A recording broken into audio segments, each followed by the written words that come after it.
Episode of the Barbell Lifestyle Podcast. I'm your host, Christina Lynn, and I'm here with my co-host, Marissa Roy. And in today's episode, we are spilling the tea. We are giving you the ugly truth of social media and just kind of like the behind the scenes of what we go through as health and fitness coaches. Yeah, absolutely. And I'm excited because when you propose this idea, I don't know, it's like we can always come up with more nutrition or mindset or training topics to go over, but sometimes it's just cool to see a peek behind the curtain. I know we have like other coaches that follow us that like they'll probably relate to this, but also just being able to give you guys a little bit of behind the scenes of what we go through to change the lives that we do.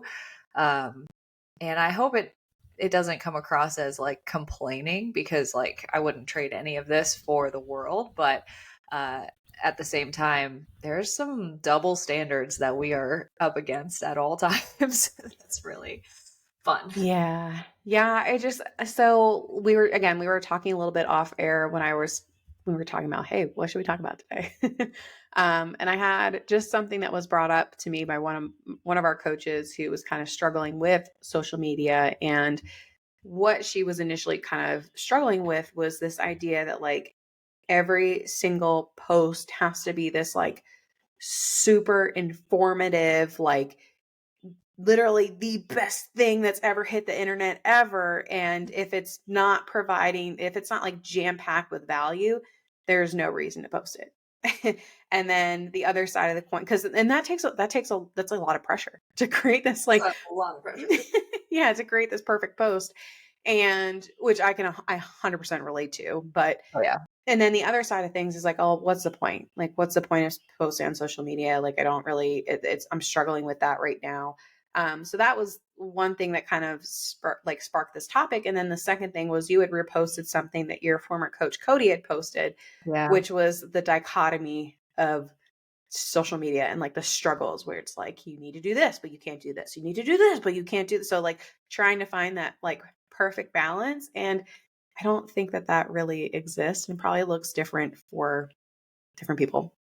Oh yeah. I mean, it definitely doesn't. And it always changes, but it's just like, it's interesting to kind of like, even like what we're doing today is kind of looking at all of it and like peeling it apart and realizing how many double standards are layered into like the expectations that maybe we place upon ourselves, or the expectations that social media places upon people in general, and what we are expected to do as fitness coaches. So Yeah.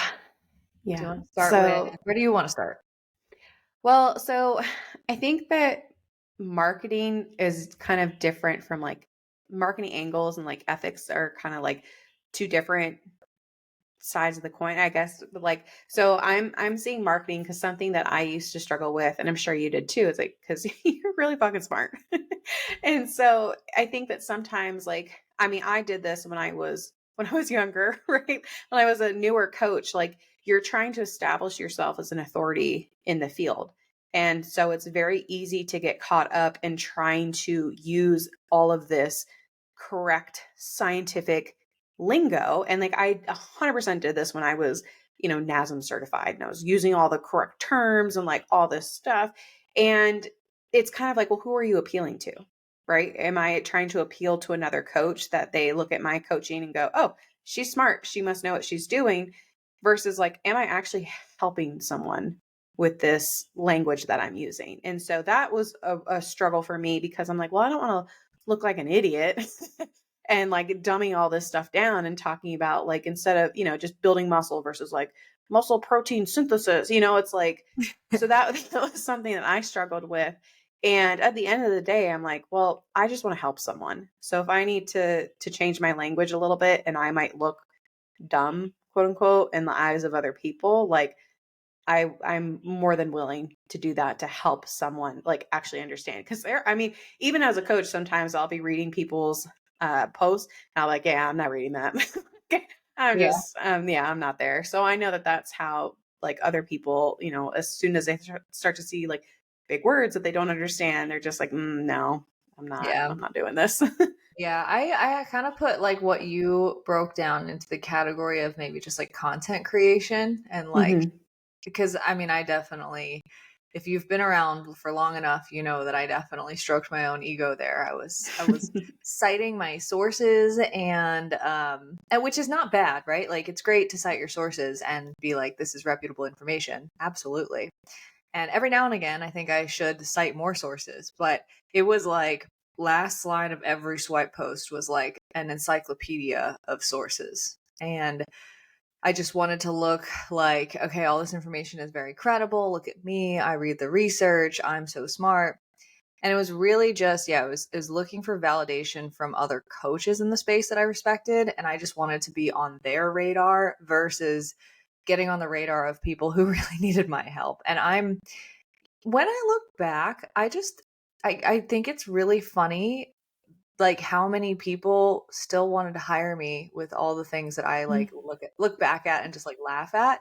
And I think ultimately people could just see that my heart was in the right place. But it is still so funny that I was like breaking down these excessively overly scientific things and really just wanting to nerd out about all this stuff. And my clients were literally just like moms who wanted to lose belly fat. Like and college students who just wanted to look fit again, right? Like Yeah. it was just so but some of them, like there was a percentage of clients that like really latched on to the science, which I thought was cool, but it was not a majority percentage. So Yeah. So, and that's not to say that you shouldn't create content that you enjoy, but it is like after a while as a content creator, it kind of feels like, well, how do I say the same things I've been saying for a long time and like recreate the wheel? Like how do I like say it differently or come up with a different graphic? And I mean, especially with how social media has changed and like all the trends. And it used to just be you'd post a Quest bar that you microwaved, like, yeah, or you'd post like a little meme or like whatever, and you could get away with that. And then it evolved to now you have to have these like super curated pictures, and you had to start doing like photo shoots. And then it evolved to uh, what was the next one? Was it Reels? Was that lip next, or sync, like lip syncing to reels. oh, no, no, no, no, no, I think it was carousels. Yeah, Carousels were next. And so people were taking graphics and then like putting the graphics on steroids. And so I had 10 pages of things and it was like, oh my gosh. And yeah, and then it was reels. And I was like, oh my gosh, everyone, now I have to be an actor. Like now it's not just a picture. I literally have to record myself. Like, so want it's just, funny and lip sync and get the timing oh my right and gosh. the dance. And then it moved Yeah. away from the trending audios and lip syncing to now I have to talk and like be an authority on the reel. But not only do I have to talk, like here's how deep it goes. You have to have a hook that within the first 5 seconds calls out the exact right person, explains the fact that there's a problem, and catches attention enough with additional editing things, like things popping up on the screen. And then not only that, within the next 5 seconds after that, you have to build enough like interest for someone to be like, okay, I'm tuning in for this. Like, what's going on? And then insert your own credibility in so people know who you are and they remember you as they watch the rest of the reel, and then give the value, but not so much that people get everything that they need out of the reel from you. Leave them on a hook that brings them to a call to action, like follow for more or download my thing or whatever. And there's a whole formula to it. And like it is tough. And I know that for myself, something that I've really had to do lately, and you've probably seen the shift slightly into this, is I kind of have just reconnected to my roots because I was getting so frustrated with content and like just the talking formulas and how to like present the problem the right way when like all I really want to do is just appeal to the right person. And so I started thinking like just what are the things that those people are googling, and then I started going back to myth busting and answering questions around like, hey, if I run and my knees hurt, like is that bad? Or or should I lift heavy or light? Or what kinds of protein sources should I eat? And just recording more educational content about that. I think it's worked in my favor too, because at the end of the day, it's like you want to appeal to the largest audience, but at the same time the largest audience I put it this way, like, we try to attract mostly, millennial work from home women who are very career driven, and we do have people outside of those age ranges, but that's like the middle of the pack, and I realized that I was casting such a wide net with just, like, only talking about, like, just fat loss, weight loss, like, that's it, like, fat loss and, eat these foods or whatever, and I basically was just like, well, a 60-year-old grandma on disability, like, is clicking on that content. But would the 60-year-old grandma on disability click on my reel about which should you use heavy weights in the gym or light weights in the gym? Right? Absolutely not. Like, they don't care about the gym. They can't even get out of their wheelchair. Like, so it's like narrowing it in a little bit more, but from a place that was just like authentic because I was like, this is fun to educate about. So I've had to just go back to that and kind of ditch the formulas a little bit, and like post production editing is a different story because I can always like play with that, move things around. But when I'm filming, I'm just like, I just want to like talk about stuff that's interesting. Yeah. And then the other thing from like the consumer's point of view, you're scrolling and if you follow a lot of content creators, which more like most people do, if they follow one coach, they probably follow multiple coaches.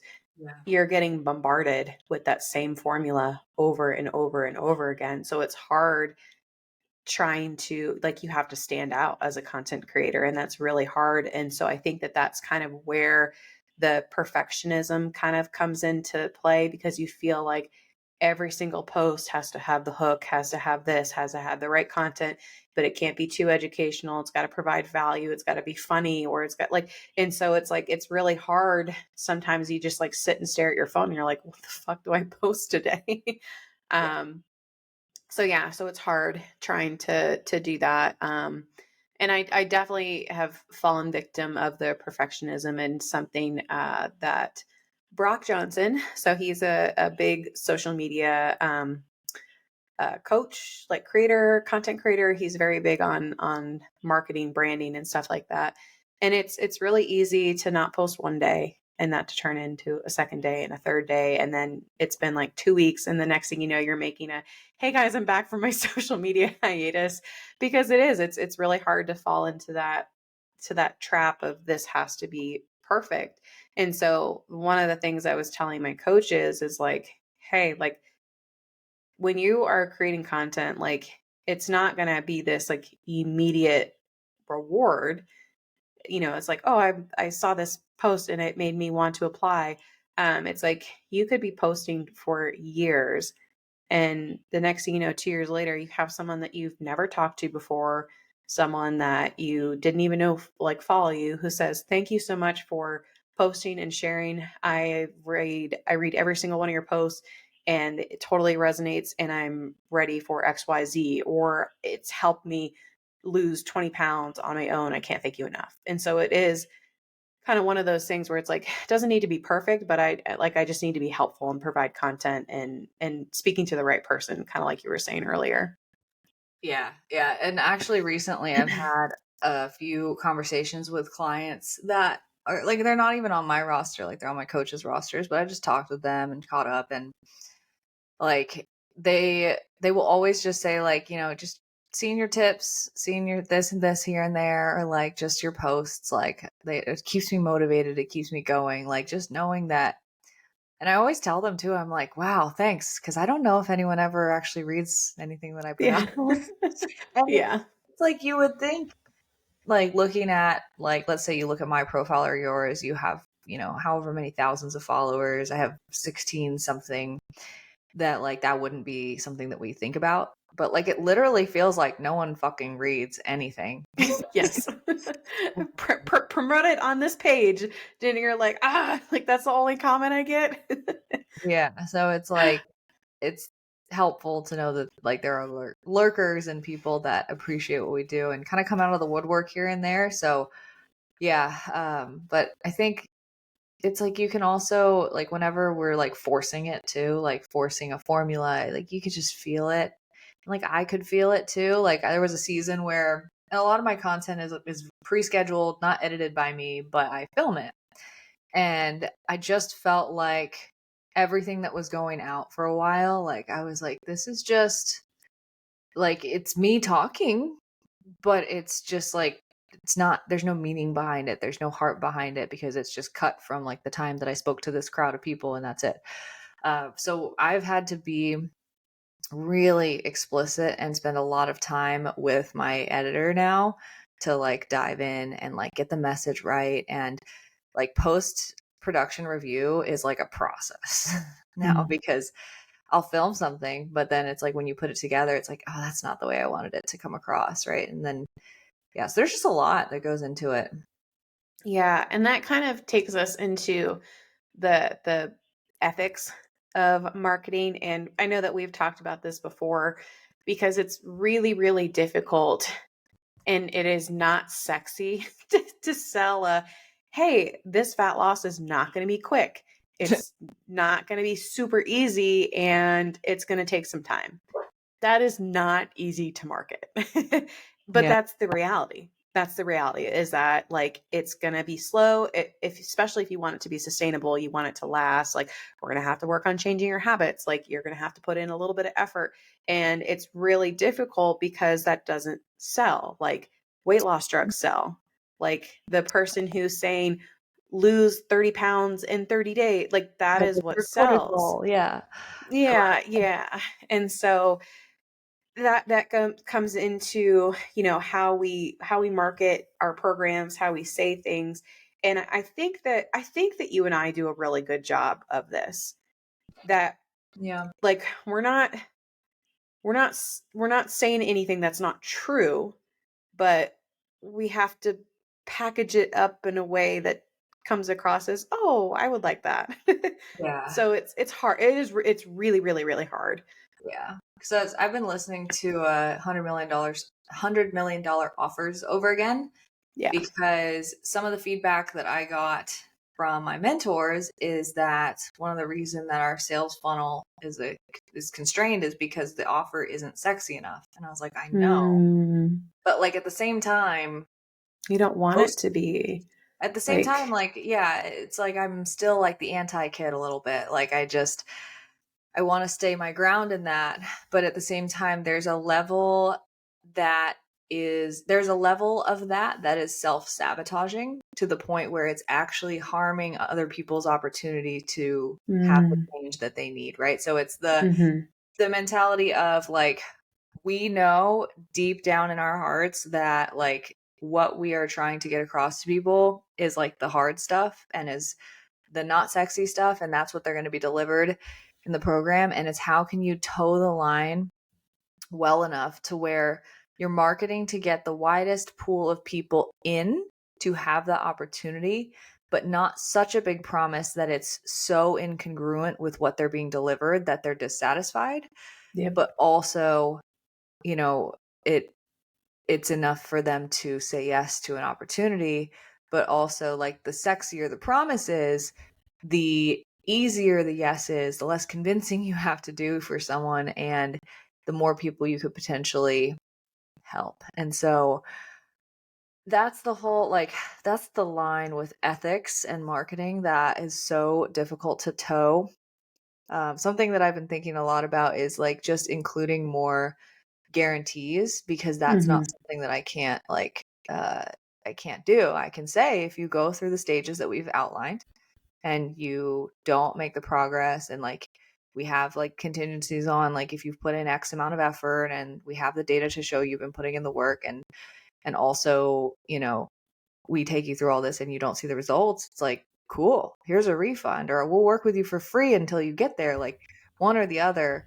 I've been thinking about more of that because it's not contingent on me changing what I present up front, but it's tough. Just the because I would love to be like, yeah, it's your hormones and 90 days from now you can be 20 pounds down, no questions asked. And a lot of people would love to have that be the result. And I would love to have that be the result for people. But the reality is that expectation is going to set more people up for failure than not. And honestly, our most successful clients are the ones who kind of come in and they're like, the weight loss will come. but I need these habits. But habits are not sexy. Mhm. They So, really are not. Yeah. so, It's really hard saying that, hey, like we just need to change a few things at a time because again, like going back to the missing piece episode that we just did, it's like people want to hear it's just this or it's just this or you just need to fix your hormones or whatever it is and it's like, oh, once I have that done, then I'll lose the weight. Um and it's kind of like some clients, they have this expectation of like, oh, well, when the program's over, I can just kind of go back to what I was doing before because I've lost the weight. And it's like, no, no, no, no. We still gotta get our steps in. Like we still gotta prioritize protein. Like, yeah. yeah. So More that's people tough. know that. And they're trying to do it on their own, but they don't value the support in doing that the same way Mhm. that they would value a semaglutide or they would value the shortcut, like in Yep. terms of paying actual good money for high touch support. So, yeah. That's a whole other topic. And I just posted something about that yesterday. I don't know if you Saw saw that. that. I was like, she's bitter. Well, I mean, so yeah, I mean, we're it's like, we used to get those things every now and then, but to get those messages literally every single day, it's like, man, this is really tough. And yeah, so that's a whole separate conversation. Like maybe we could do a podcast about like the power of investing and like what that does for you, Yeah. or we can Yeah. talk about it here for a couple minutes. It's all about social media and you're getting DMs. So, Yeah, I mean, we can talk about it. yeah, I mean, it's just like, I think at the end of the day, well, the thing that frustrates me is not that people won't pay me. Like it's like plenty of people do, and some of you are listening, and it's like you have funded my life. Like that is amazing, and I'm so grateful. But I think the issue that I'm more concerned with is the lack of value that people place on their health and the comparisons that they will draw to say no. Like, oh, that's a car payment. And I'm like, your body is what you drive every single day. Or that, it's like, yeah, yes, we have to have a car. Like we need to drive places. Unless you live in New York City, like you should probably have a car. But to say that I can't justify paying for this because it's like something that I drive a couple times per week or every day for 30 minutes when you're in your body 24/7 and you're really unhappy in it. And every single waking moment, you're frustrated looking in the mirror or looking down.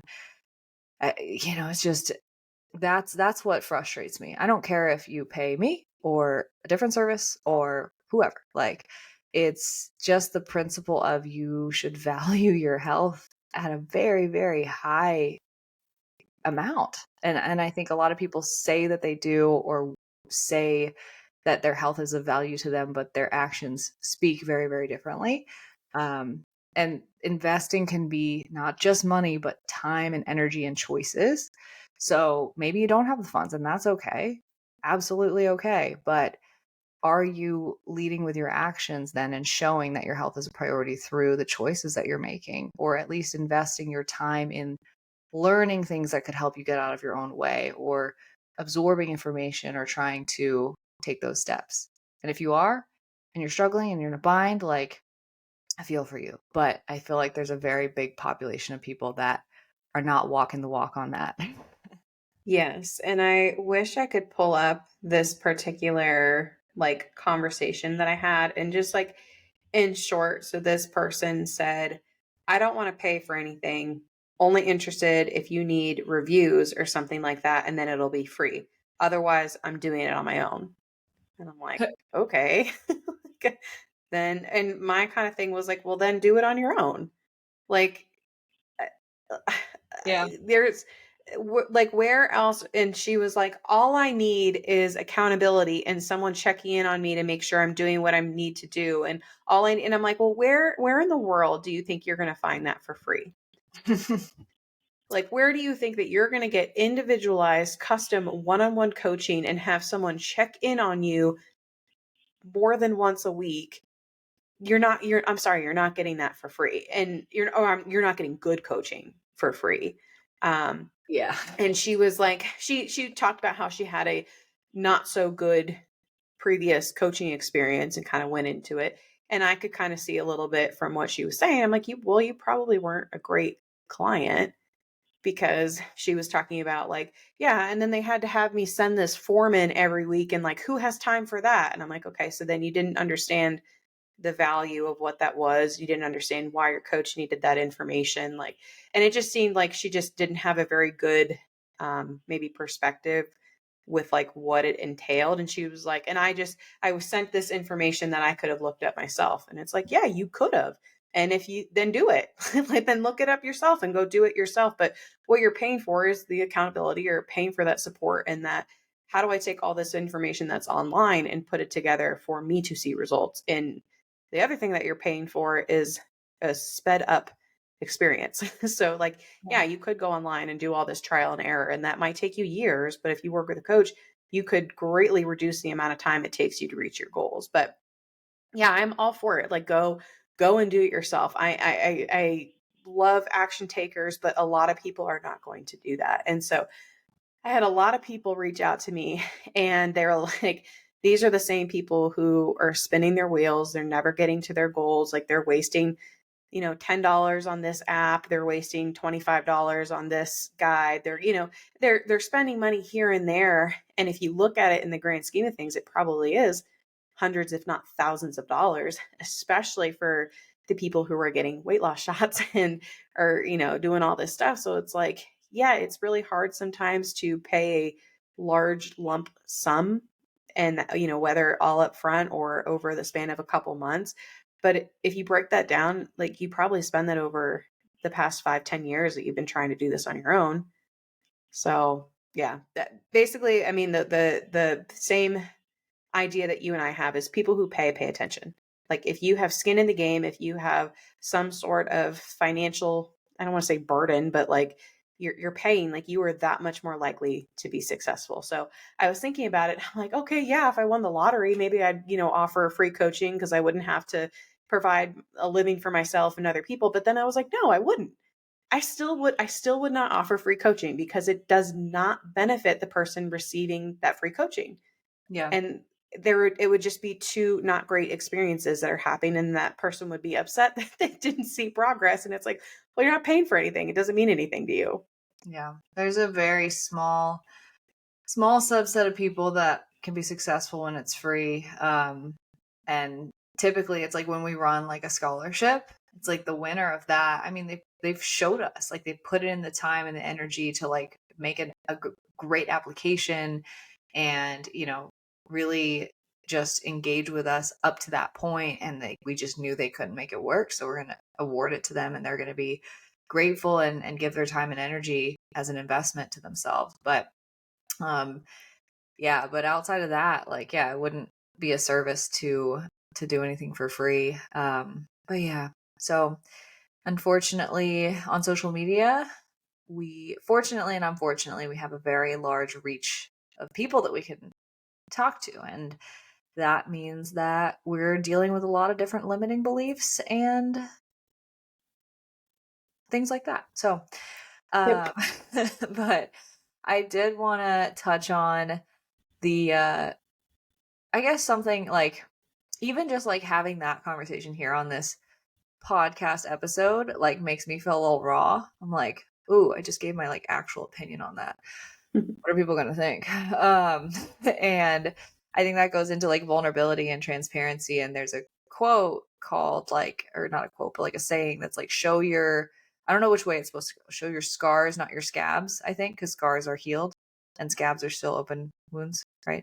I don't know. Never heard that before.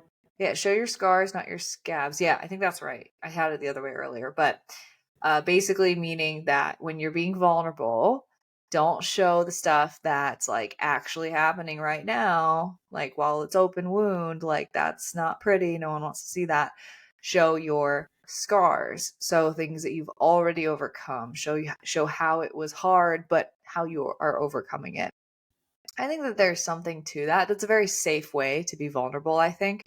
Um, but at the same time, being vulnerable. I just remember specifically like 2023, the majority of that for me was just like a shit show, nutrition and training wise, Mm. until like the back half. And I just remember I kept saying, like, man, I'm in this rut. Man, I'm emotional eating a lot. Man, I'm gaining weight. Man, I'm not training as much as I want. And I kept saying, like, I'm going to start a fat loss phase. I'm going to start a fat loss phase. I'm going to start a fat loss phase. And I just was so sick of my own bullshit. And I was sick of sharing it because every time I shared it, I was like, okay, now's the time. And I felt like I was just being like not following through. And I felt like I was being too vulnerable because I was embarrassed. Like every time I shared it, I was like, here we are again. Here we are again. But I did it anyways. There were a couple people that said like they appreciated that, which was nice. But it's that part's tough. And I think when it comes to vulnerability, you have to ask yourself, like, who's this for? Like, is this for me to get like pity or like sympathy from others? Or is this to help somebody who's in similar shoes? And I think maybe just questioning our own intent before sharing can be good to kind of check like what is the motivation behind this? Um, because yeah, I think it's better to come from a place of like, I'm sharing this to help someone else. I really don't want to share this, but here it is. Yeah, and I think when it comes to the scars, not scabs, it's easier to share, "Hey, I was going through this tough time. Now I'm healed. Let Yeah. me show you how I did it." That's a lot easier because you know the outcome. Yeah. So I'll share like my postpartum journey. I gained 55 pounds. I was 185 pounds. My normal walking around feeling good is 130. So that was really, really, really hard to share. Hey, this is what I look like literally day one postpartum because I do not know the outcome. I don't know if I'm going to get down to 130 again. I Yeah. don't know. Like, and You so did that's, I did. that. Spoil alert. um, but it's hard. It is really, really hard when you don't know the outcome yet. And especially as an authority in the field, it's like you don't really want to share you don't want to share that journey because you're like, I don't know if I'm going to get down there again. And like, what if I'm a fraud? What if I don't? And like, people will be like, see, you can't lose weight. And so it's really, really, really scary to be vulnerable in that moment. It's so much easier to be like, look, I lost 100 pounds and I look awesome now. And this is where I used to be. It is so much easier to do that. You can say, this is exactly what I did to get there. This is how I can help you too. But to be like, hey, I'm I'm a day postpartum or hey, day one of my fat loss phase because you don't know the outcome, and so it is really, really, really difficult. But I do think that there is a deeper level of appreciation from that Yeah. because someone else who is freshly postpartum or for someone who is starting their health and fat loss journey who is probably feeling the same way, like, I don't know if I'm going to get there either.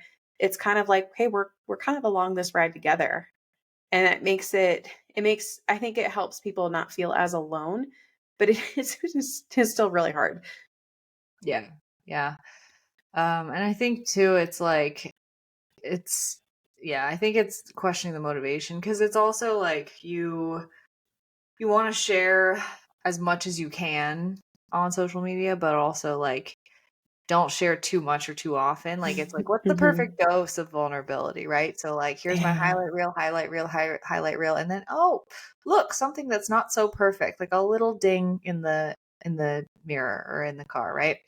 And then it's like people are like, oh my god, that's amazing. But like, if your whole page is just like vulnerability, vulnerability, vulnerability, people like actually get sick of it, and they're like, Yeah. I wish. I go to social media for an escape, not for therapy. Like, can you stop? I don't know if people actually think that, but I would say like I would say in general there's like a dose dependent relationship with that too that like we also have to be mindful of. But I do think that like generally people like us will undershare rather than over. So, Yeah. Well, and we've talked about it before, and I know that so our mentors, Aaron and Jordan, they talk about this too.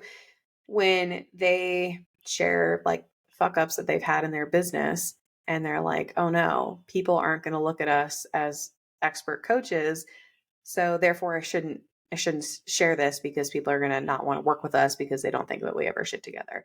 And it's the Yeah. same thing that we feel is, be like, hey, I failed a phallus phase. And you don't want to, someone's not gonna be like, oh, I can't wait to sign up with you for coaching. So Yeah. it is really difficult kind of towing that line. But then, yeah, it's like at the end of the day, we are humans and like we do struggle. But it's finding that right balance because it's really hard because everyone talks about like there's like that big trend right now that like social media is a highlight reel. This is actually what I'm struggling with, which I really do Oh, appreciate. yeah. I've seen a couple of those. But it's also like, okay, but now this is like a forced vulnerability trend.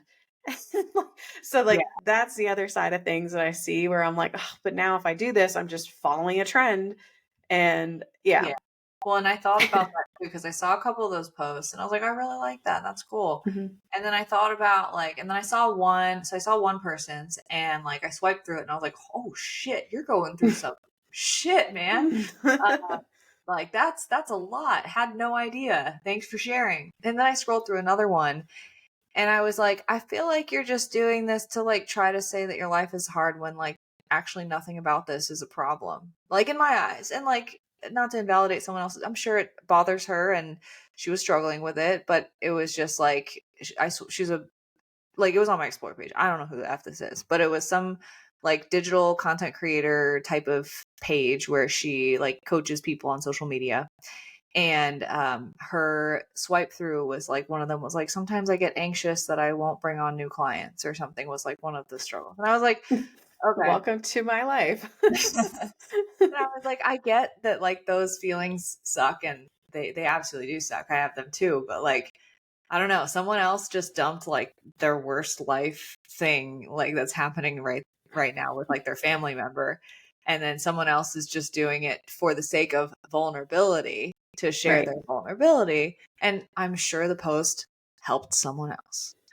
But like again, it's a forced vulnerability trend of she's just jumping on it to like get the clout of I'm vulnerable too. I'm doing this trend. Yeah.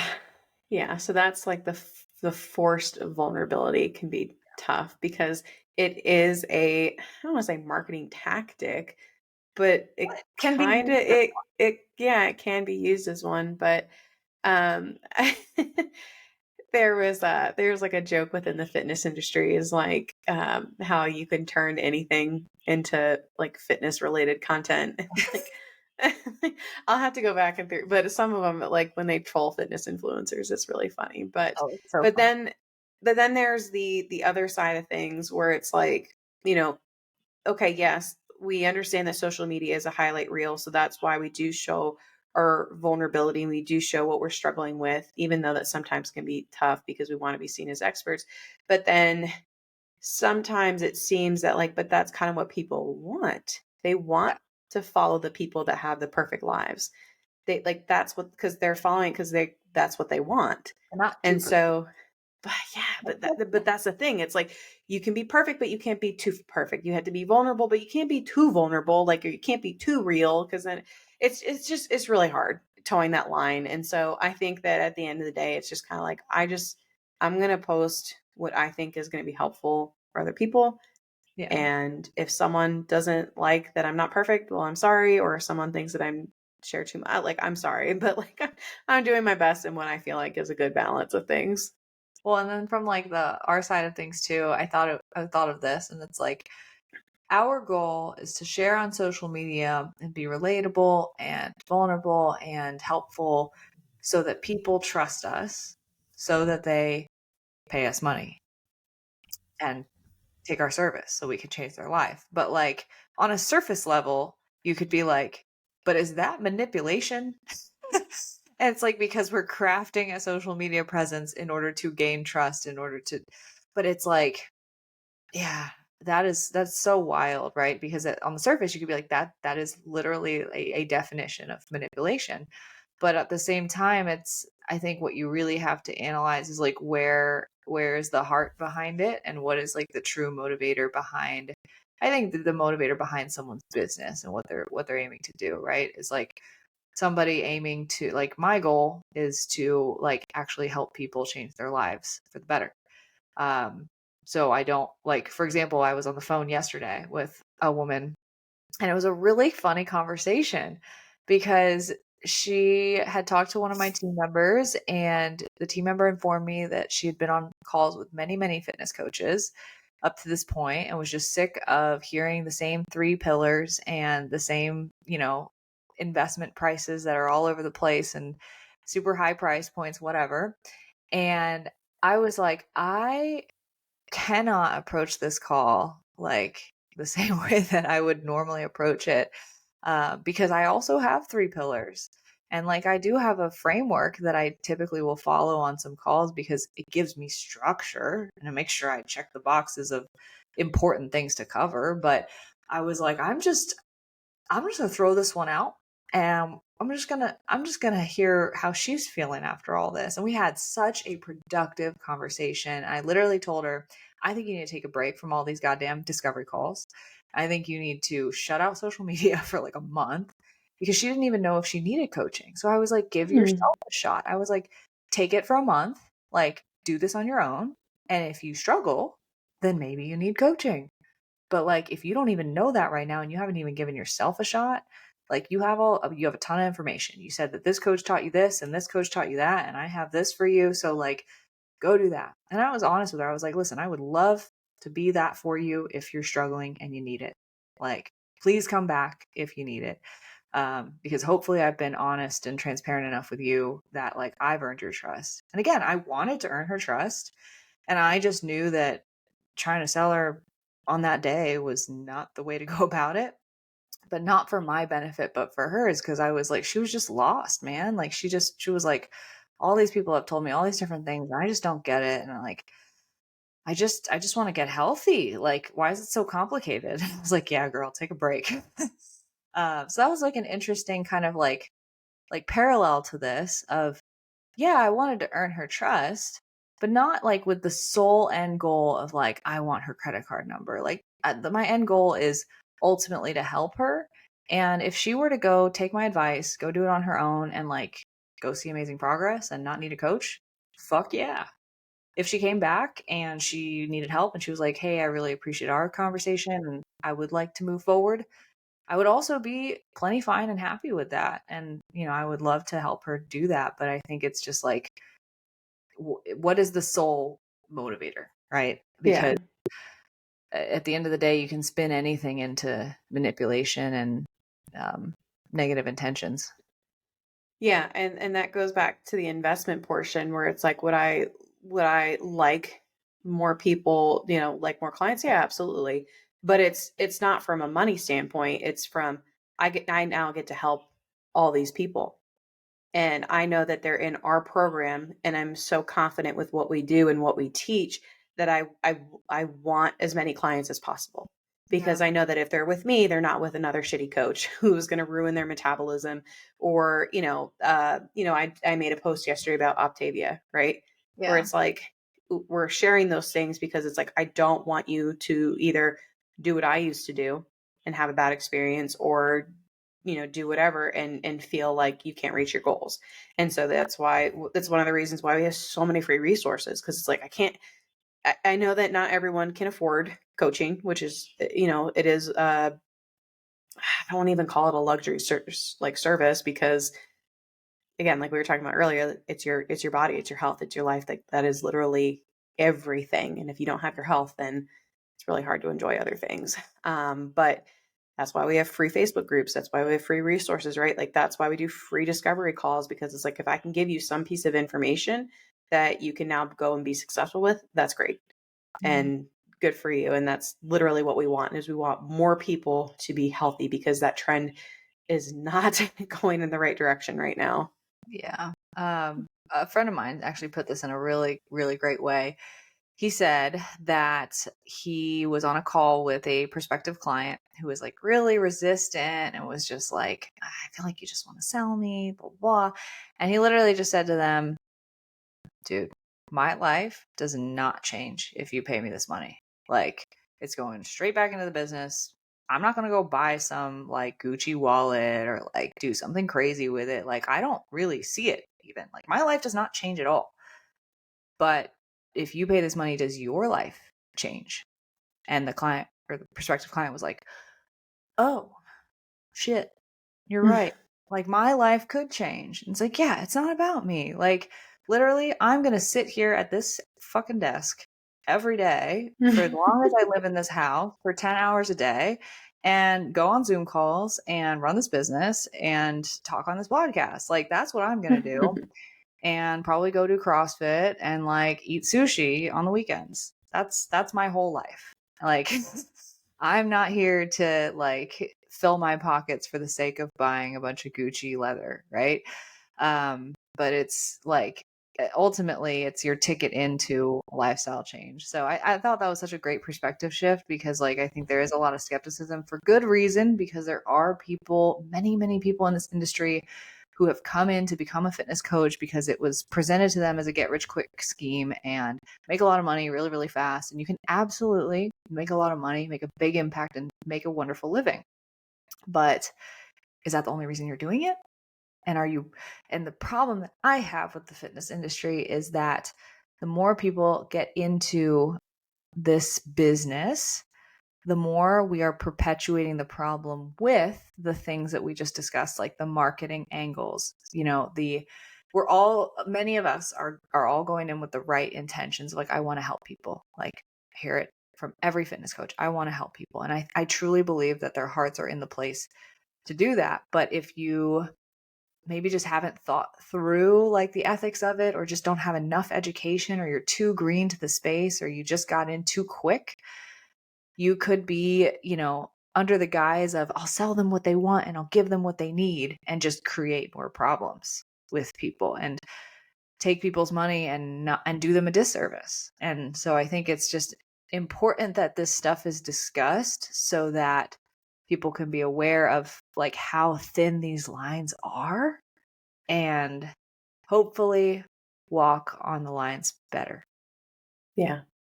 Yeah, that's really funny though. So, like, yeah, you're right. Like we're literally just gonna sit here. We're gonna take more calls. Like our life does not change, but yours will change, and that is really really powerful. So to kind of to reel us back into what we wanted to talk about a little bit, even though I'm absolutely loving all of these little like side tangents that were going on. One of the things that I wanted to touch on, and this is a topic that we had kind of towed like this idea a little bit, was kind of like being female in the fitness industry and like femininity, and like that's really tough. And I feel like I know that you have a different perspective, or like a different maybe side that you would originally kind of wanted to go with this earlier, but I think that it is really tough as far as like being a female and like showing off like skin and like body parts, and like I'm not gonna lie, like I see, and this is where I feel like, oh my gosh, I might get like shit for this, like you're, support everyone, and like the body, I don't know if it's body positivity or just kind of like everyone can do whatever they want, which is true. You like you can do whatever you want. However, Yeah. I am a little bit more conservative, and I am like I mean I feel like I'm more of a Fitspo than you are. But like I'm also not like this perfectly curated like gym Fitspo. Like I feel like when I look at my like workout videos and my page, I'm like, I literally look like a real person like, at the Yeah. gym, and not like a model or whatever. And I think because that's hard too, because it's like sometimes, you look at these things and you compare yourself and you're like, I don't look like that. Like, I Hmm. can't go to the gym if I don't have the perfect Gymshark outfit and like the perfect matching this and that. And that can be really intimidating. So, but it is hard because I think that sometimes, like, you can have people that have incredibly great genetics and They don't they know. just, yeah, they don't know anything, or they've just always kind of had that physique or whatever, but they have tons of followers. They're shelling out, um, you know, uh, programs and coaching, and they get a lot of people that follow them because are we not We're We're good. so good? Okay. Yeah. But they get a lot of people that follow them because they look the part. And that can be really difficult when you're like, okay, well, yeah, maybe I don't look that way because I don't have great genetics, but like I also know what I'm talking about. But because I don't have abs 24/7 year round, like it may not come across that way. Yeah. Yeah. Well, actually, and there's a contrast to this because I'll talk about the femininity thing in a second, but I got a message the other day. I had messaged somebody that hit me with a follow, and I was like, "Cool, hey, what's up?" And she was telling me about some of the stuff she was going through, and I was like, "That, that really stinks. I mean, do you want my advice?" And she literally replied with, "Do you think that being thin makes you qualified to help me?" And I was like, "Whoa, dude!" Like, um, so it was the opposite. Like, apparently, I looked too fit to to help because she was like, yeah, she was like, "Do you think that makes you qualified to help me?" And I was like, no, I think it's 8 years of experience and multiple like degrees, certifications, and having helped many women in shoes similar to yours that might qualify me. But if you don't want my advice, that's okay. Like That's why I asked. that's why I asked for permission, and she just didn't reply from there. And I was like, okay, so like, did I need to look less thin to help her, or like what did she need in order to respect my opinion? It's interesting. So I don't know. She was just bitter, I think, but I thought that was an interesting contrast because like I don't know, like if I were 30 pounds heavier, like would I have been more relatable and therefore more of a respected authority for her? Maybe I was too fit to the point where she thought I was unrelatable and just trying to make a buck off of somebody who was overweight.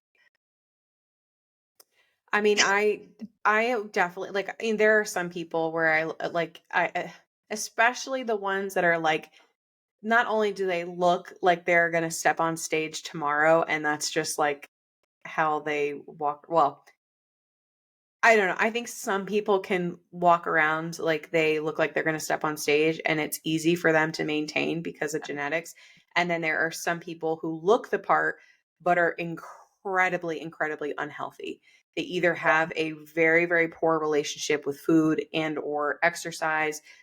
They might have like a borderline eating disorder, like they're past the point of like orthorexic, or they kind of have disordered eating that they can kind of hide within the fitness industry.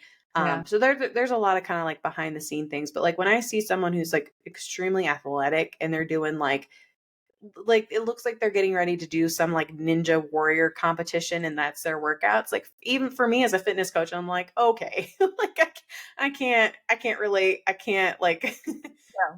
yeah. So I mean, even as a fitness coach, there are some people where I'm like, okay, that's not relatable to me Yeah. whatsoever, and I can't I can't do that. Yeah.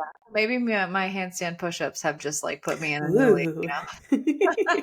You are too fit. Uh, But yeah, but that's hard, like because and so I think it's very interesting because like a lot of really good bodybuilding coaches, and I know that this is not like the side of fitness that we're in, but like we do have that part of our life. But you see a lot like Kim Odo, I think is a great example oh where yeah, he's good.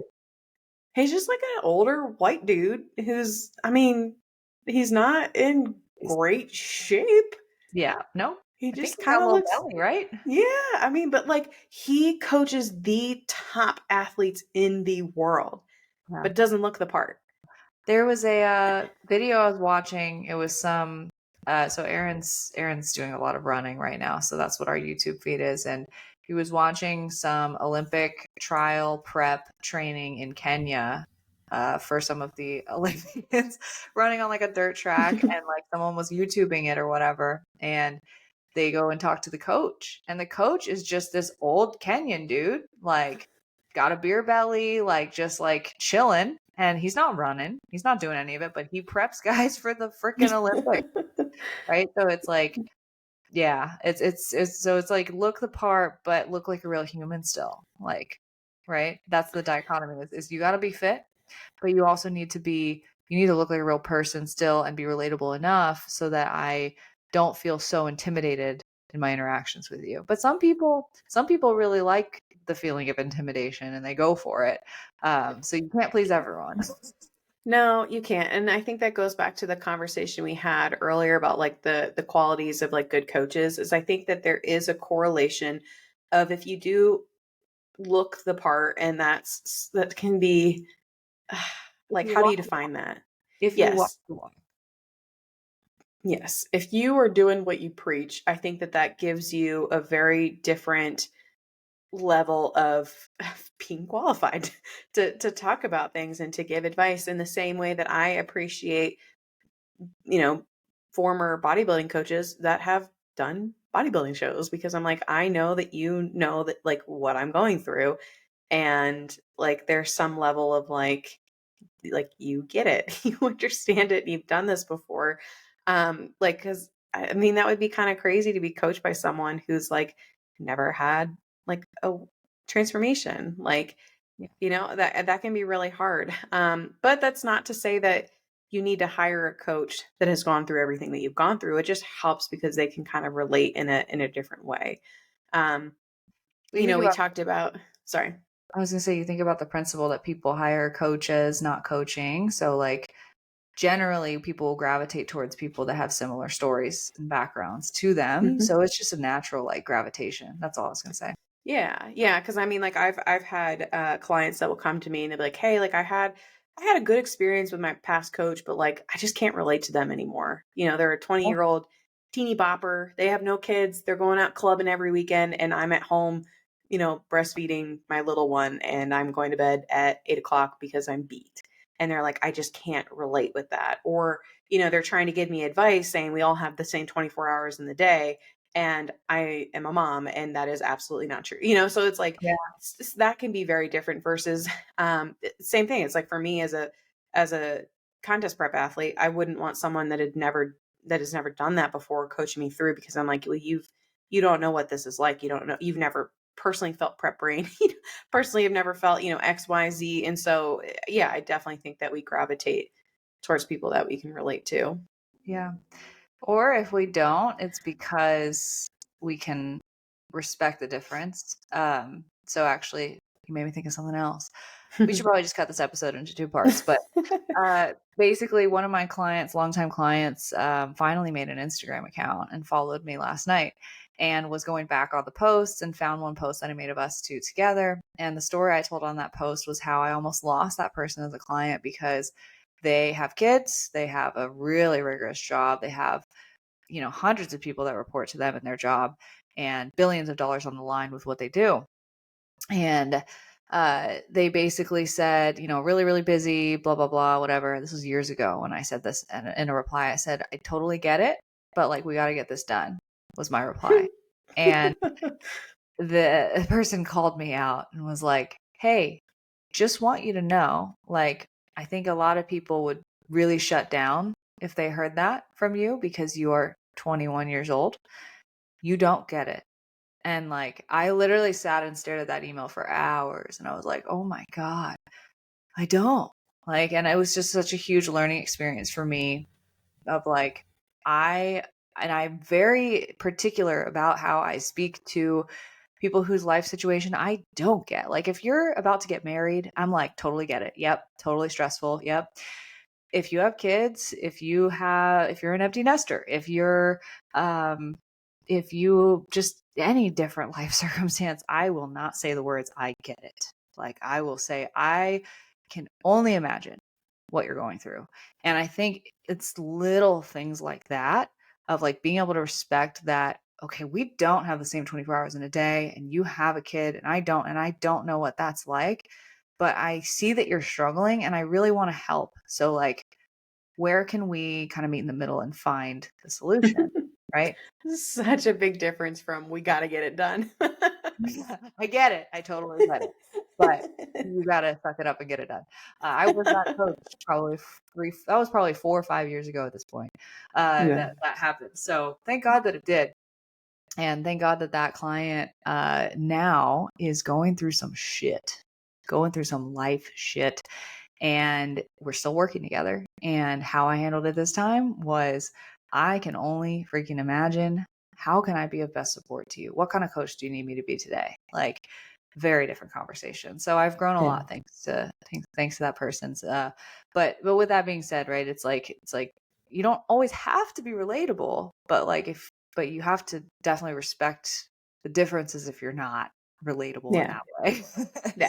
Absolutely. Do you Did want to you touch want on to the touch on? Femininity. Femininity. Yeah, I don't feel like, I mean, I don't feel, at least what you wrote right here, I don't feel like I have a lot to add, but I might if you talk about that a little bit more. Yeah, the this whole topic has really evolved because the time that so we like wrote a brainstorm on this one topic probably a year and a half ago at this point at least, and I was like really struggling with like feeling like I was only in my masculine, and like that was a problem. And I don't know, like I feel like in general, like being there, and then there's layers to like if you're a female on social media, like does that mean people don't take you as seriously as like your male counterparts? And I don't even think that really applies anymore in the space that we're in, because like when I was concerned about that, it was because I was really knee deep in the research realm of social media and fitness, and everyone was a dude because they were just researchers in fitness, and I respect the hell out of all of them, but I'm just not in that space as deep anymore. And now I'm in like the circles that we're in now. Everybody's a fucking female business owner. So like, that's just I don't feel like that's disrespected anymore. I just like everybody's doing it. That's a woman, and it's awesome. Um, and then it was like feeling in my feminine, yada yada. I don't know. Like I feel like I just have my personality, and I don't need it to be overly I don't make it a problem because it's not, right? So it was just like feeling like I needed to have a certain amount of my posts be like in a dress and looking all pretty and whatever, but like I literally like I live in a leggings and a sweatshirt. I like to go to the gym. I like my dog. I like to go on walks. I like to work. And I am generally a more structured and masculine presence in terms of energy. But when I'm with my husband alone, that changes. And that's the balance that I've struck. So I don't even know if it has to do with social media, but it was a whole thing that I was going through for a while that I figured you'd want an update on. Yeah, I mean, from my point of view, I definitely feel like you've grown more into yourself and you've grown more confident with who you are. But I like, at least from like my side of things, like I think it's hard. I think it's hard being a female in the fitness space because it's just so different for dudes. They just wake up and they can make content and they can do whatever. But like for us, it's like well, I mean, I feel like I don't know. There's like different layers. Like some people go like all out. Like I think Layla Hermosi was talking about how like she does her hair and makeup, and she's like, on these days I'm doing all the content, and then Mhm. I don't do anything like. But that's how it feels for females. It's like I got to do my hair. I got to make sure I'm tan. I've got to make sure my hair's done. I'm showered. I've got makeup on. Like I'm this and that's like it's just so hard because like sometimes I'll be like, oh, I need this type of content, but I can't do that because I look like shit today. Like, Yeah. so that's really hard. And then I feel like there are some people who like, I don't know, like for whatever reason, I feel like they just look good all the time. I'm like, I just don't relate with that. Yeah, like females. Yeah, so it's like it's just another barrier. I feel like the limitation with being a female in this industry and in this business is the fact that we are emotional creatures, and not that men do not have emotions, but they typically just don't hold them as heavy. And when we are coaching others and interacting with others on social media and pouring energy into things, like our tank just gets depleted faster in general. And so I feel like what I compare myself to often is if I were a dude, I swear to God, I would be making so much better use of the however many hours in a day that I have, because I wouldn't be all caught up over, X, Y, and Z because it's the week before my period or whatever. And like that's the shit that gets me now, is like it's like productivity wise. I'm like, I just wish that I could just like see things so clearly and unemotionally like my husband does, and just like knock this shit out. But no, here I am overthinking, catastrophizing, being emotional. I love the videos because I've never related to something more where it's like a peak like a peek into, and again, we're like kind of generalizing like how most women, feel, Yeah. but like the videos, and again, I know that this is my feed and my algorithm is more like mom, kid based, right? So that Yeah. there's a chance that you haven't seen this, but it's like a peek into my wife's brain. And it's like the house is a disaster. And he is like, can you put your laundry away or something? And she was like, well, I was going to put the laundry away, but then I came over here and I saw this. And so I went over here and then I went over here to do this, but then I saw this and I can't do this before I do this. And I had to do, and it's like, I sometimes feel like that's how our brains work, where Oh it's yeah. like, and it's like, it's not as simple as just putting the laundry away. It's like, I've got to do 10 other things before I can do that. But it's like, that's where our mind is. It's like, it's hard. I don't know. I don't know. Guys are just like more logical with things or like what it is. But yeah, I mean, because that's how I feel like my brain is. It's like going down the rabbit hole. And I think I probably have some level of like ADHD, like ADD, where I'm Mhm. like, oh, I'm on this tab and I'm like, why was I here? Oh, this tab. And I like go down this rabbit hole and I'll do this. And then I'm like, oh my gosh, I was supposed to do this today. And like, um, yeah, so the productivity I definitely definitely relate to. Okay, I have a hot take on that. I think and like you probably meant this, so like just saying I think that we're probably on the same page here, but the ADHD thing, there's so many targeted ads towards if you struggle with X, Y, Z, blah, blah, blah, you probably are a girly with ADHD and you probably need this tool and that app and this pill and whatever. I think that if you don't have a formal ADHD diagnosis, either get one or stop self diagnosing because we live in a world of distractions. So, no fucking shit, you're all over the place. Like, and try to like actually like you know what I mean? It's just like that bothers me because I'm like, damn, there are so many because I get the ads, I get the ADHD ads, and I'm like, there are so many people that are clicking on this shit. I know it because we live in the day and age where we have been conditioned to have this short attention span and have basically all the symptoms of ADHD that if we went to a doctor, we could probably go get a diagnosis and prescription. But like, is that ADHD or is that like the state of human brains in this day and age? Yeah, well, that goes back to, which is you're like, go get diagnosed or shut the fuck up. But like, it goes back to what we were talking about earlier with the marketing, where it's like they literally tell you when you are creating content that something needs to happen in your frame every 3 seconds. So I think you said five, it's actually three. Yeah. Every 3 seconds, there needs to be a flash or a transition or a photo or something, like something has to change to keep your attention. And yeah, it's like, Yeah. I Well, mean, and I I'm, think that's not to negate people who actually have ADHD because I think there's a spectrum to severity and like if you actually have ADHD and it's bad, like I think it's actually offensive for people to self-diagnose because they're like, "Oh, I'm distracted all the time. Like I'm struggling with focusing. I think I have ADHD. Ha ha ha." Like I've heard people be like actually pissed off by that because they're like, "No, I have clinical fucking ADHD and like you are just distracted, my friend. You just need better systems." Like, but I am over here like actually medicated, still struggling like X, Y, and Z. So, like I didn't mean that to say like, no one has ADHD. Like there are people that absolutely do. And I think it's not like take responsibility, get more organized. Like no, it's like be careful with that. Like that's like a real thing. Yeah, no, I definitely think it's a yeah. Or that I've people seen use it as a too much of an excuse for yeah, no, I'm not trying to use it as an not you. excuse, but it's like I definitely feel like I could probably like Oh yeah, it's border just one. I feel like we're all just so like and I feel this way too. I feel super distracted, unproductive, like I could waste so much time, like just be jumping between tabs and it's really, really frustrating. But I think again, it's like anything. It's what are you doing with that? Okay, I'm distracted.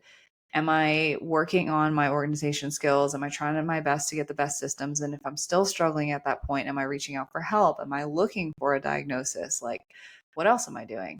But if you're just sitting there being like, I have ADHD when you're not doing anything about it, then okay. Like now you're just offending people. Yeah. Which is like the second to last topic that we had, which was like boundaries with tech. And I mean, that again, I was Cody McBroom shared the like you need to share your life on social media so you can be relatable, but you can't share too much of your life. And like, what is that boundary that you have in place with technology? Because there are some people, and I don't know how they do it, where I feel like every piece of information about their life and their day is on social media. I'm And thinking, yeah, I've got one person in my head, and I, I, I don't know how they do it. I have no idea because I'm like, how do you get anything else done? And because like her posts are extremely aesthetic, like lots of thought went into it, and like I know some of the things have been filmed ahead of time, but I'm like, oh my god, now you're pre-planning that content. And like I'm so bad if I am, and I've gotten a lot better if I'm with people in person or if I have family come visit, like I'm off my phone. Like yeah, I don't know, I don't like taking and photographing and sharing and document because I'm like that's time that I'm spending away from the people who are there with me in real life.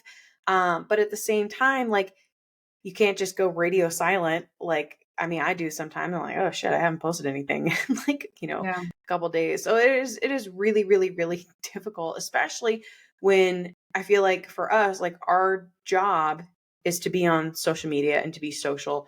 And it's hard though when you're not working to just be like, okay, I need to just like detox. But then it's like, but then you got to share your life. So it is really, it's really tough.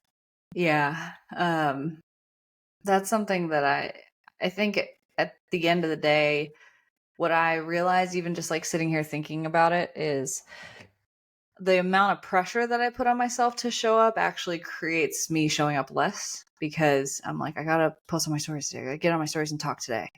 But about what? Like, what if I just release the pressure and just let the stuff come to me? Because I think the people that are best at showing up really, really regularly probably just don't think about, I should share. They probably are just like, oh man, I want to share this thought. Right. And the pressure's not there. It's just, I have this motivation to tell people these things. So I think that's probably part of the solution for myself because I definitely feel that I do want to get better about like taking videos and photos. I actually have a friend who probably will never listen to this, but she's like in our friend group and she's just like the photo video mom. Like she's always taking photos, videos, boomerangs of everybody.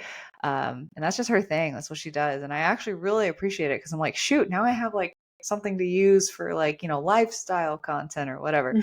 So that's kind of cool. I want to be better about it to an extent of like capturing moments so I can go back and remember them, but not so much, right? And then like my personal life out. Well, I feel like you and I, it's interesting because I know I get a lot of feedback from like people who follow me that say like I follow you because of how real you are and how authentic you are. And I'm like, wow, I really appreciate that.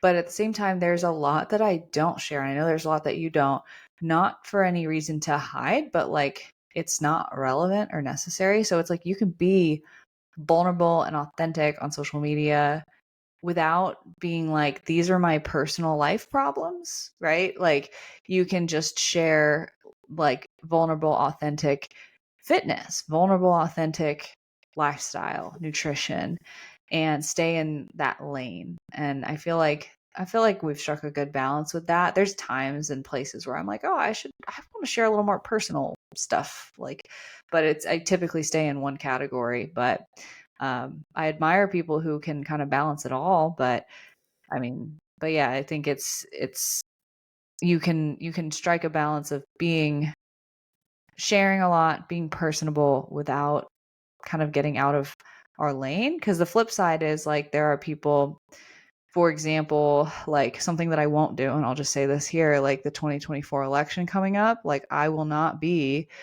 sharing my political opinions online because that's not the lane that I'm in. And like I will cast my vote and do what I need to do on my end, but like 2020 was a shit show for that of like what, cuz I that was the first time I had to form a political opinion and I was like so But lost, isn't confused. that interesting that you had to? Yeah, I You felt like I had had to Yeah, we were because of social pressured. media. into using our platform to share. And it's like, I'm not a political activist.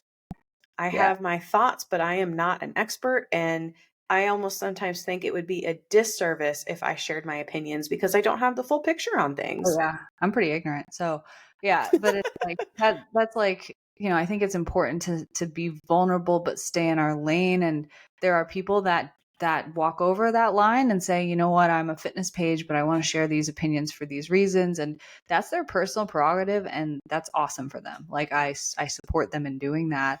And it, maybe it helps them build their personal brand better, but like, I'm willing to take that L. Like, it's just, I'm on a social media for a particular purpose, which is my business and like just sharing a good message, but it doesn't need to go beyond that. And I think that Yeah. 4 years later, 2024 compared to 2020, like I didn't have that set in stone. I wasn't confident in that at all. I was just like, I don't know what to do. Should I post about this? Should I not? And I was really insecure about it. But at least going into this year, I know. Yeah. And I mean, and that's another tough part with me is like I share bits and pieces of my relationship, but I don't share everything. And I know the same thing with you, right? Like you don't share every aspect of your relationship, but you say, oh, my husband, Aaron, and this and that. And you share him on your page. And like a lot of people think that my husband is made up and he's not real. And, and so a lot of people, I mean, I get mixed reviews, right? I get some people that say, like, I respect you for not posting that part of your life and kind of keeping something to yourself because there are certain pages where like literally it feels like you're watching a reality TV show Yeah. because you know so much of their life. And they'll still say, there are a lot of things I don't put on social media, which is, I mean, it's true, Really? right? Like So yeah, but it's like, I don't know. I know that you do X, Y, Z, and I know your routine, and I know that you do this. And, um, but yeah, so there's a lot that I don't share. I probably could do a better job of sharing some things. And another thing that I am a current scab that I'm dealing with, right, is like with my son, with Colton, and also having my daughter, I almost said her name, but um like it is really hard because I want to share so much. Like I just because it's so fun to me, right? And it's like I everything he does I want to share, but I'm now like pulling back because of like AI and like really scary stuff. And so I'm like, God, how much do I share? How much do I not share? And like yeah, so it's really tough. And like with kids, it's like a different, and there's the whole side of things is like they can't consent. So yeah, should you share them with like, because you're creating a digital footprint, and like this is something that we didn't have to really worry about. Like our parents didn't have to worry about this, but now, yeah. So that's something that I'm like, I'm not sharing, but I'm also making a conscious effort to not share as much, and that feels hard because it's something that like it's a part of my life that I really do want to share and put out there, which is the same thing with my relationship, right? I want to put that out there. I'd love to share more about us, but it also doesn't really change much about how I coach or yeah. like my business, but it's still personal that I'd like want to put out there. I guess I'm like proud and like Yeah. want to share that side of my life. What if you shared about the dilemma you're having about sharing? Because I'm sure a lot of moms would relate to that, and that could actually help you process that discussion for yourself. Yeah. I think it's just I don't know. So I feel like there's something different about like mom stuff. Like you just get a lot of mom shaming and like Mm, I don't know. But yeah, so it's like the whole vaccine stuff. There are some people that are very against it, some people very for it, and like I don't know, there's a lot of like really, really hot topics. But I think so I just found this out. So not only is there, how like on Reddit there's like a Jim Snark?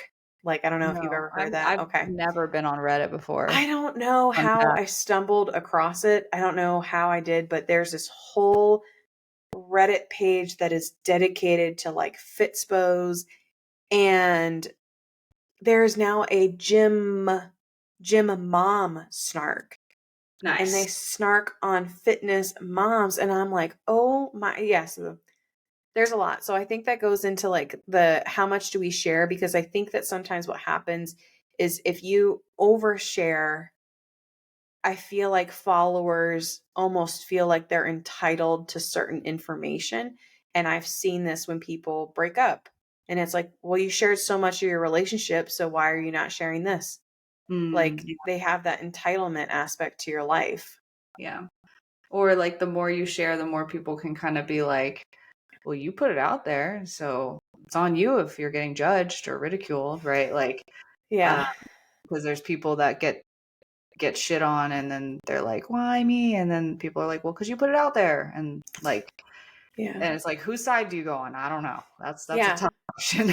Yeah. So when it comes to like boundaries in tech and like how much to personally share, like I don't have a I don't know what I think is right or what I think is wrong. Like I don't know. Like we both probably undershare compared to what we want to do. And, maybe we just work towards that middle ground. But I mean, yeah, it's tough. Yeah. Yeah. So I don't know if this is going to be a It's gonna be a two-part. full, yeah. So we'll probably just cut this in half. So if you're listening to end this, then you made it to part Yeah. two. Hope you enjoy. Yeah. Hope you enjoyed. This was, I guess, not as structured, more just kind of like us spitballing and sharing our thoughts. Rant So straight yeah, up. so hopefully, I don't know, hopefully you took something away from this or you relate to it in some way. I'd love to hear your thoughts. But yeah, Yeah. hopefully you enjoyed this episode. If you haven't already, make sure you subscribe to the podcast. You can find both of us on Instagram. You can find me at Christy Lynn Fit, and Marissa is at Marissa Roy Fitness. But thank you guys so much for listening, and I hope to see you back next week.